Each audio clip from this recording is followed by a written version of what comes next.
je vais vous pousser à aller faire des recherches, à réfléchir. Depuis tout petit, quand nous étions tout petits, on nous a fait croire que l'église de Rome est la première église au monde.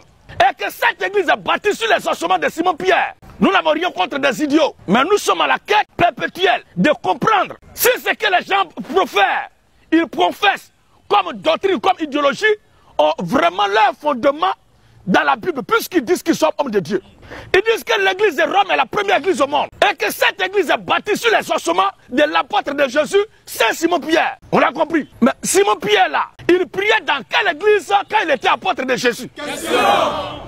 Parce que si ce sont ces ossements qui constituent la fondation de l'église de Rome, ça veut dire qu'il est mort avant que l'église de Rome ne soit créée. Est-ce que Marie est la mère de Dieu? Il sera très difficile pour un catholique de défendre sa foi. Donc, dans cette vidéo, nous verrons comment le pasteur Gédéon montre les Écritures aux catholiques et aux orthodoxes. Il les invite aussi à revenir à l'écriture authentique qui est la Bible et non la philosophie des hommes. Nous allons aussi voir comment le Père Menas va tenter de défendre l'Église catholique. Mais ma réponse sera sans appel. Ici, nous parlons des Écritures. Nous parlons de la Bible et rien que la Bible. Que dit la Bible? Que dit les Écritures?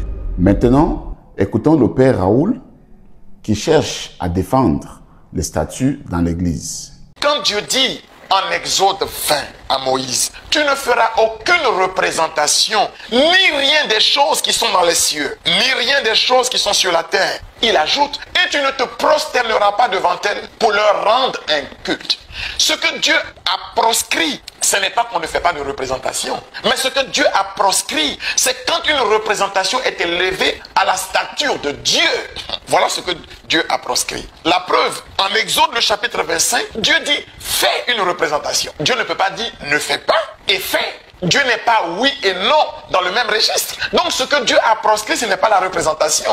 Mais c'est ce que nous faisons de la représentation. Et je profite pour dire à ces gens-là que Dieu dit, faites deux statues visibles, ostensibles. On les voit de partout, qu'on les porte, que les prêtres les soulèvent. Et au milieu de ces deux statues, je vais manifester ma gloire pour Israël. Vous comprenez? Donc ce que Dieu a proscrit, c'est l'idolâtrie. Ce n'est pas la représentation.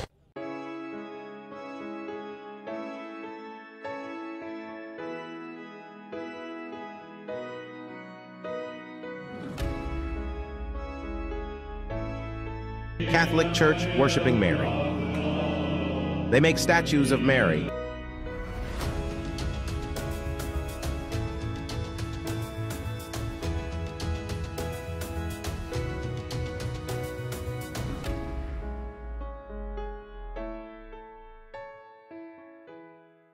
Écoutons d'abord le pasteur Gédéon. Nous avons dénoncé les statues, dont eux, ils sont porte-parole des statues. Ils sont défenseurs des statuts. On va voir dans la Bible si tu es d'accord avec les statuts. Habakkuk 2, le verset 18 à 19. On va voir. Est-ce que les serviteurs de Dieu de l'ancien temps détruisaient les statuts? Ils encourageaient le peuple à aller vers les statuts. Est-ce que Dieu autorisait les statuts?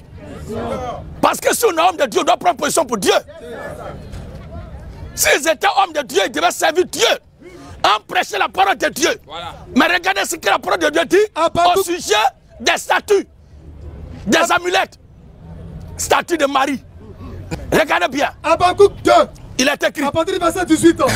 À quoi sert? À quoi sert une image taillée? Une image taillée. Pour qu'un ouvrier la taille. Pour qu'un ouvrier la taille. À quoi sert? À quoi sert une image en fonte? Une image en fonte. Et qui enseigne le mensonge. Et qui enseigne le mensonge. Qui enseigne le mensonge. Donc les images en fonte là ne peuvent jamais prêcher la vérité. Jamais, jamais, jamais. Celui qui fait ça là, il enseigne le mensonge. C'est le mensonge. Un homme qui a les statues chez lui à la maison, il est dans le mensonge. Un homme qui prie devant les statues à la maison, il est dans le mensonge. Un homme qui est dans un lieu de culte, les statues, il est dans le mensonge. Ceux qui embrassent les statues, ils sont dans le mensonge. À bas les statues, à bas les amulettes. On était au village, on fait les masques, on fait un fétiche, on avait les statues. On dit si tu es sauvé, viens à Jésus. On vient à l'église encore, voilà les statues. Où est la différence? Ou bien leurs statuts là sont les saintes statuts. Où est la différence? Statut c'est statut. Oui frère. À quoi c'est une image en faute? À quoi c'est une image en faute? Et qui enseigne le mensonge. Et qui enseigne le mensonge. Pour que l'ouvrier qui l'a faite. Pour que l'ouvrier qui l'a faite. Place en elle sa confiance. Place en elle sa confiance. Tandis qu'il fabrique. Tandis qu'il fabrique des idoles muettes. Des idoles muettes. Des idoles muettes. Voici qui est clair. Continue. Malheur. Maintenant. Béni soit. Malheur. Béni soit. Malheur. Malheur. Malheur à celui qui dit au bois. Maudit soit celui qui dit au bois. Lève-toi. Lève-toi. À une pierre muette. À une pierre muette. À un caillou muet. Réveille-toi. Réveille-toi. Réveille-toi. Donnera-t-elle instruction? Est-ce que Pierre Caillou l'a peut donner instruction? Jamais. Voici. Et malgré ça, bon, moi je ne vous comprends pas. Chacun a sa statue à main et puis marche comme ça et protège ça. Entre Dieu et l'adorateur, qui devait protéger? Statue là quoi? L'homme qui fabrique statue là, il s'en va boire bandit, il boit bière, il s'en va pisser, il la passe sa main puis il revient continuer. Et toi tu te mets à genoux devant la statue qu'il a fait. Entre ton Dieu qui est statue ou ta foi qui est représentée par la statue et maintenant celui qui a fabriqué cette statue là, tu devais adorer qui logiquement? Même les apôtres, les gens sont venus se prosterner devant eux. Ils ont refusé en leur disant que nous ne sommes que les hommes, comme vous. Mais dans l'église catholique, on se prosterne devant les statues. Que signifient ces gestes? 1 Timothée 2, verset 5 nous dit, il y a un seul Dieu, un seul médiateur entre Dieu et les hommes. Jésus-Christ, homme, qui s'est donné lui-même en rançon pour tous. Ça veut dire même pour sa mère, même pour Marie. On a l'impression que tous les apologètes ou les apologistes, je ne sais pas quel mot utiliser, catholiques, Père Ménaz, Abbé Kanda Blaise, Père Eve Marie, Père Raoul et tous sont juste là pour défendre Marie et non pas le Seigneur Jésus-Christ. C'est lamentable. Écoutons maintenant le Père Ménaz qui cherche aussi à défendre la foi catholique. Et ma réponse, comme je viens de dire tantôt, sera sans appel. Est-ce que la Vierge Marie était une femme comme les autres? L'Église orthodoxe, d'ailleurs comme nos frères catholiques, pense que Marie est la Panagia. Panagia, c'est un terme grec qui veut dire la toute sainte.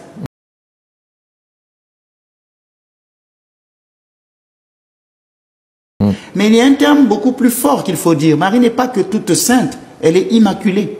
Tous les saints sont des pécheurs pardonnés. Ils sont nés avec le péché originel et ils ont commis des péchés, parfois même graves. Dans l'Église, mais la Vierge Marie n'est pas une pécheresse pardonnée. Elle est immaculée. Elle est immaculée. Elle n'a commis aucune faute.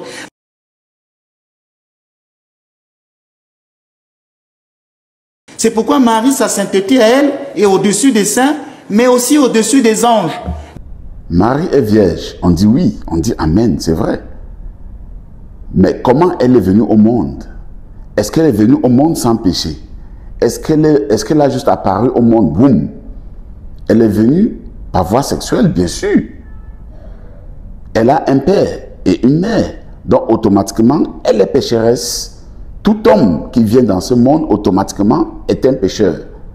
Sauf un, qui est Jésus-Christ. Non seulement il commence par, on va essayer. Il veut essayer d'expliquer. Continuons. Les anges ne pourront jamais appeler Jésus par « tu es mon fils ». C'est mon Seigneur et mon Dieu. Les anges l'appellent mon Seigneur et mon Dieu. La Vierge Marie, c'est la seule créature qui peut appeler Jésus « tu es mon fils ». D'ailleurs, dans le temple de Jérusalem, quand elle a vu Jésus enfant à l'âge de 12 ans, elle dit « mais mon fils, pourquoi nous as-tu fait cela? Ton père et moi, nous te cherchons. » Et Jésus qui répond « mais pourquoi? Pourquoi me cherchez-vous? Je dois être aux affaires de mon père. » Il est en train de faire les affaires de son père. Est-ce que c'est les affaires de Joseph qu'il était en train de faire là-bas dedans? L'écrivain les appelle parents, père et mère. Mais il dit qu'il est en train de faire les affaires de son père. Ce n'est pas les affaires de Joseph qu'il faisait dans le temple. Jésus, c'est le seul qui peut appeler Marie par mère. Là, c'est un autre mensonge. Jésus n'a jamais appelé Marie maman, ni mère. C'est l'écrivain, pour vous faire comprendre qu'il parle de la mère de Jésus. Il met le nom mère pour qu'on comprenne ce qu'il veut dire. Mais Jésus, de sa propre bouche, n'a jamais appelé Marie maman, ni mère. Jésus l'appelle toujours femme.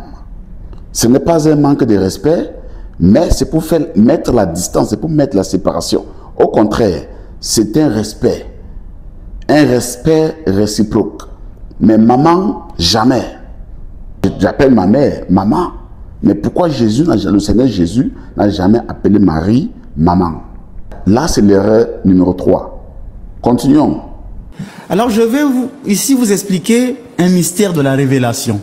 Marie est vierge avant la naissance de Jésus, tout le monde le dit. Luc le dit, un ange fut envoyé par Dieu à une vierge. Donc on sait tout le monde qu'avant la naissance du Christ, Marie est vierge.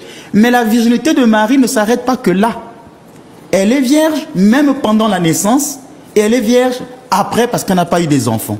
On dit Marie est vierge parce que pendant la naissance, effectivement la Vierge Marie n'a pas perdu sa virginité. Vous allez dire comment? Deux choses contraires se sont rencontrées en Marie. La maternité et la virginité. Ce sont deux choses contraires. On ne peut pas être mère tout en gardant la virginité. Ce n'est pas possible. Mais pourtant, en Marie, les deux choses contraires se sont rassemblées. Marie est devenue ce qu'elle n'était pas. Elle est devenue mère, mère. Sans cesser d'être ce qu'elle est. Elle est toujours vierge. Comme le Fils de Dieu est devenu ce qu'il n'était pas, il est devenu homme, sans cesser d'être ce qu'il est. Il est toujours Dieu. Donc il y a ça, elle devient ce qu'elle n'était pas sans cesser d'être ce qu'elle est. Vous me direz, mais comment? Mais c'est la même manière. Comment le Christ est entré en Marie sans acte sexuel? Oui. Si déjà le Fils de Dieu a été conçu, le Fils de Dieu est entré sans ouvrir les portes de Marie, c'est de la même manière qu'il est sorti de Marie sans en ouvrir les portes. D'ailleurs, le sang rend impur. C'est pourquoi chez les Juifs, quand une femme accouche, elle est impure parce qu'il y a eu le sang. Or, Marie accouche sans effusion de sang. Le Fils de Dieu est sorti d'elle sans ouvrir sa virginité. Donc, il n'y a pas eu effusion de sang. J'avais fait une vidéo pour dire que Marie est juste un canal que Dieu a utilisé pour venir dans le monde. Mais voilà le Père Menas qui confirme cela. Sans rapport sexuel, sans effusion de sang, il est venu au monde. Ça veut dire qu'il a utilisé Marie comme un canal. Quand il était dans le désert en train de donner de l'eau, parce qu'il est le rocher qui donnait de l'eau aux enfants d'Israël, où était Marie? Au commencement, quand Dieu était avec sa parole, et la parole lui-même est Dieu, où était Marie? Donc, Marie n'est pas la mère de Dieu, Marie est la mère de Jésus, homme. Mais Jésus-Christ, esprit, Marie n'a rien à voir avec ça. D'ailleurs, il fallait qu'elle attende aussi le Saint-Esprit dans la chambre haute. Elle aussi, elle attend le Saint-Esprit. Sans ça, elle ne pouvait pas être sauvée. Elle attendait comme d'ailleurs tous les autres apôtres qui attendaient le Saint-Esprit lors de Pentecôte. Elle aussi, elle était dans cette même chambre. Elle a reçu aussi le Saint-Esprit. Et sans Saint-Esprit, nous ne sommes pas sauvés. Elle a été sauvée grâce à la réception du Saint-Esprit aussi. En conclusion, voici donc pourquoi les catholiques vénèrent ou adorent Marie. Mais pourquoi Marie serait-elle plus grande que les anges? Marie, elle est plus grande que les anges, non pas par nature, parce que les anges ont une nature supérieure à celle de la Vierge, mais par grâce, parce qu'elle a porté le Fils de Dieu. Elle est la mère de Dieu. Les anges s'inclinent devant le Christ. C'est aussi et Marie est la seule qui peut appeler Jésus, tu es mon fils. Tandis qu'il n'y a que Dieu qui peut appeler Jésus par voici mon fils bien-aimé. Donc le fait que Marie est la seule créature qui peut appeler Jésus, tu es mon fils, alors elle est au-dessus des anges parce que les anges ne peuvent pas le dire. C'est pourquoi Marie est plus vénérable que les chérubins et plus glorieuse que les séraphins.